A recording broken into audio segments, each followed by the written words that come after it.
जय श्री कृष्ण सभी को भी। आज हम भगवत गीता के तीसरे अध्याय का पाठ करते हैं। जय श्री गणेश। अर्जुन ने पूछा, हे जनार्दन, यदि आपके मत से कम बुद्धि श्रेष्ठ है तो केशव मुझे इस घोर कर्म में क्यों लगाते हो? मिले हुए वचनों से आप मेरी बुद्धि को भ्रम में डाल रहे हो। निश्चय करके मुझे बतलाइए जिससे मैं कल्याण को प्राप्त हूँ।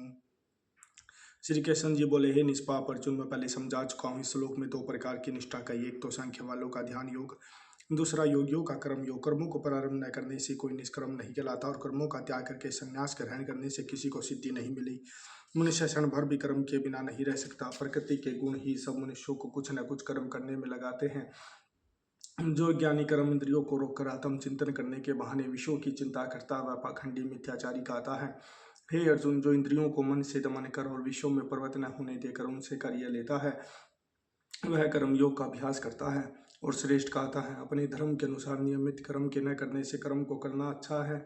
बिना कर्म के तुम्हारे शरीर का निर्वाह नहीं हो सकता। हे कौन्तेय, यज्ञ के निर्मित किए जाने वाले कर्मों को छोड़कर जितने कर्म है उनके करने से मनुष्य का बंधन होता है।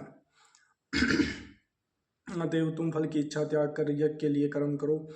सृष्टि के आरंभ काल में ब्रह्मा जी ने यज्ञ सहित प्रजा को उत्पन्न कर प्रजा से कहा था, तुम यज्ञ आदि कर्म करके वृद्धि को प्राप्त होंगे। यही कर्म तुम्हारे निर्मित कामधेनु होंगे। इस यज्ञ से तुम देवताओं को संतुष्ट करते रहो और देवता भी तुमको संतुष्ट करेंगे। इस प्रकार परस्पर बर्ताव करते हुए तुम और देवता कल्याण को प्राप्त होंगे। यज्ञ आदि कर्मों से प्रसन्न होकर देवता तुमको इच्छित सुख की सामग्रियां देंगे, परंतु उनके लिए हुए दान को जो बिना उनका भोग लगाए ग्रहण करता है वह चोर है। पंच महायज्ञ करके जो शेष बचा हुआ भोग ग्रहण करते हैं वे पापों से मुक्त हो जाते हैं, और जो अपने ही निर्मित ही अन्न पकाते हैं वे पापी पुरुष पाप को ही भक्षण करते हैं। अन्न से ही प्राणियों की उत्पत्ति होती है। अन्न मेघ से उत्पन्न होता है, मेघ यज्ञ द्वारा बरसता है और यज्ञ की उत्पत्ति कर्म से होती है। कर्म की उत्पत्ति ब्रह्म से हुई और ब्रह्म अक्षर परमात्मा से ही है। इस कारण सदा पदार्थों में रहने वाला जो ब्रह्म है वह सब यज्ञों में प्रस्तुत है। ये पार्थ, इस प्रकार चलाए हुए कर्म चक्र के अनुसार जो नहीं चलता वह पाप में है और उनका जीवन व्यर्थ है। जो पुरुष आत्मा में ही रहता है और आत्मानंद अनुभव से तृप्त रहता है, आत्मा में ही संतुष्ट है, उससे कुछ भी कार्य शेष नहीं। वह कर्म करे या न करे उसको कोई प्रयोजन अथवा लाभ नहीं है और किसी प्राणी में अपना लाभ करा लेने की उसे कोई आवश्यकता नहीं है। इसलिए तुम फल प्राप्ति की इच्छा त्याग कर्तव्य का पालन करो, क्योंकि फल की इच्छा त्याग कर कर्म करने वाला पुरुष मोक्ष को प्राप्त होता है। हे पार्थ, मुझको तीनों लोकों में भी कर्म शेष नहीं रहा और न कोई अप्राय वस्तु प्राप्त करनी है, फिर भी मैं कर्म करता हूँ। यदि हम भी आलस्य में आकर कर्मों को नहीं करेंगे तो अन्य मनुष्य भी हमारे ही पथ का अनुकरण करेंगे। इससे मैं कर्म न करूँ तो सब लोग भी न करने से नष्ट हो जाएंगे। इससे मैं वर्ण संकरों के उत्पन्न करने का हेतु बनकर प्रजा को नष्ट करने वाला समझा जाऊंगा।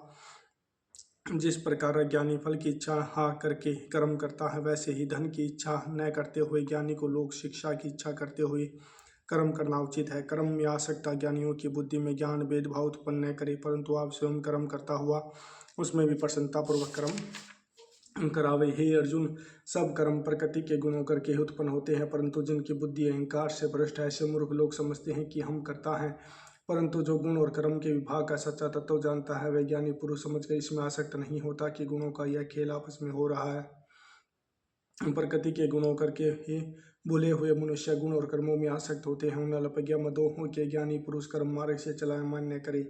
हे अर्जुन, अध्यात्म बुद्धि से तुम सब कर्मों को मुझ में अर्पण करके कर्म फलों की आशा ममता को छोड़कर संग्राम करो। जो पुरुष श्रद्धापूर्वक मेरे वचनों पर दोष दृष्टि न करके मेरे सम्मत के अनुसार आचरण करते हैं वे लोग कर्म बंधन से निश्चय मुक्त हो जाते हैं, और जो ज्ञानी मेरे सम्मत पर दोष दृष्टि करते हुए इसको ग्रहण नहीं करते वे संपूर्ण ज्ञान से रहित हैं। उनको नष्ट हुआ जानो। अपना कठिन धर्म भी दूसरे के सहज धर्म से हितकर होता है। सब धर्म में मरना भी कल्याणकारक है, परंतु अन्य धर्म भयानक है। अर्जुन ने कहा, हे विष्णुनंदन श्री कृष्ण, पुरुष को पाप करने की इच्छा न होते हुए भी उसे कौन बलात्कार पाप के मार्ग में प्रवृत्त करता है? कृष्ण भगवान बोले, हे अर्जुन, रजोगुण से उत्पन्न होने वाला काम व क्रोध मनुष्य को पाप मार्ग में ले जाता है। इसे करके उत्पन्न इच्छा कभी तृप्त नहीं होती। यह महापापी और शत्रु हैं। जैसे धूल से दर्पण और झिल्ली से गर्भ का बालक ढका हुआ है, उसी प्रकार विषय की इच्छा से आत्मज्ञान ढका हुआ है।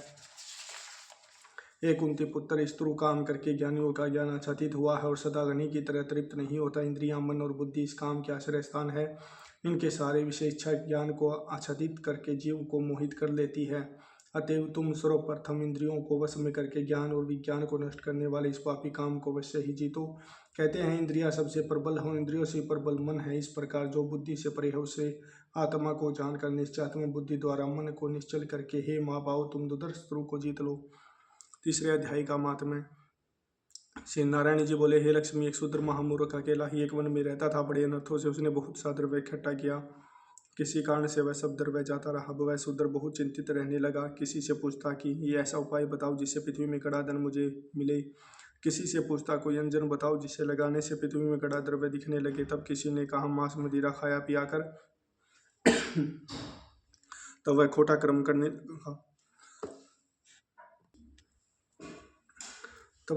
कर्म करने लगा। तब किसी ने कहा चोरी करने गया। एक दिन धन की लालसा कर चोरी करने गया। मार्ग में चोरों ने उसे मार दिया।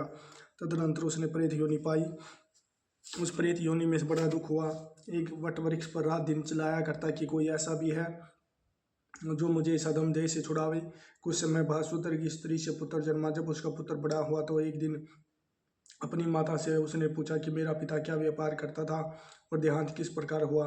तब उसकी माता ने कहा, हे बेटा, तेरे पिता के पास बहुत द्रव्य था, वह सब यूं ही जाता रहा।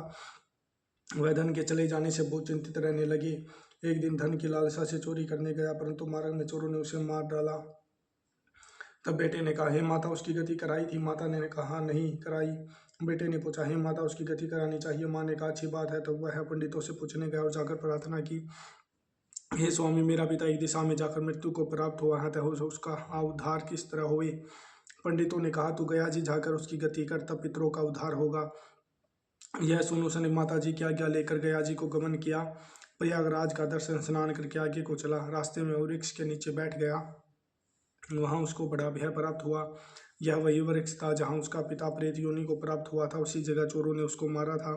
तब उस बालक ने अपना गुरु मंत्र पढ़ा। उसका एक और नियम था, वह एक अध्याय श्री गीता जी का नित्य पाठ करता था। उस दिन उसके पिता ने प्रेत योनि में सुना तो सुनते ही उसकी प्रेत योनि छूट गई और देवदेही पाई। स्वर्ग से विमान आए और वह विमान पर चढ़कर पुत्र के सामने आया और आशीर्वाद देकर कहा, हे पुत्र, मैं ही तेरा पिता हूँ जो मरकर प्रेत हुआ था। तेरे इस पाठ करने से मेरी देवदेही हुई है।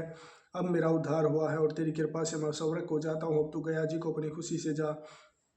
इतना सुनकर पुत्र ने कहा, हे पिताजी, कुछ और आज्ञा करो जो मैं आपकी सेवा करूं। तब उस देवदेही ने कहा, देख, मेरी 7 पीढ़ियों के पितर नरक में पड़े हैं। अब तू श्री गीता जी के तीसरे अध्याय का पाठ करके उनको भी इस दुख से मुक्ति प्रदान कर। इतना वचन कहकर जब वह देवदेही स्वर्ग को गई, तब उस बालक ने वहीं पर पुनः गीता जी के तीसरे अध्याय का पाठ किया और सब पितरों को उसका पुण्य देकर वैकुंठगामी किया। जो प्राणी श्री गीता जी का पाठ करे या श्रवण करे, उसका फल कहाँ तक कहीं कहने में नहीं आ सकता। तब श्री भगवान जी बोले, हे लक्ष्मी, यह तीसरे अध्याय का जो फल मैंने तुझसे कहा वह तुमने सुना।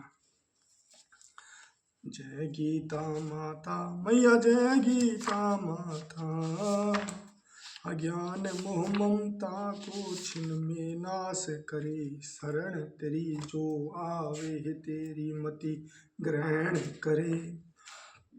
रण क्षेत्र में अर्जुन जब सो का धीर हुआ, तब कृष्ण चंद के मुख से तुमने अवतार लिया। शरीर जन्मते मरते आत्मा अविनाशी, अतः शरीर की ममता मन से त्याग करो। निष्काम कर्म नित्य करके जग का उपकार करो। मन को वश में करके त्याग करो। यह उपदेश तेरे जो नर मन में लावे। सुख करनी दुख हरनी तुमको जग गाता। जय गीता माता। सत्य ज्ञान का मन में तुम प्रकाश करे। पाप ताप मिट जावे निर्भय भव सिंधु तरे। कर्तव्य कर्म तज बैठा बहुत मलिन हुआ, ततो बात समझा कर उसका उद्धार किया। शरीर को दुख व्यापे आत्मा सुख राशि। आत्म परम को चिन्हो से अनुराग करो। फलवांछा को त्यागो सद्व्यवहार करो। निष्काम जग में रह कर हरि से अनुराग करो। भगवान भव सागर से वह क्यों न तर जावे। बोल भगवत गीता मात की जय हो।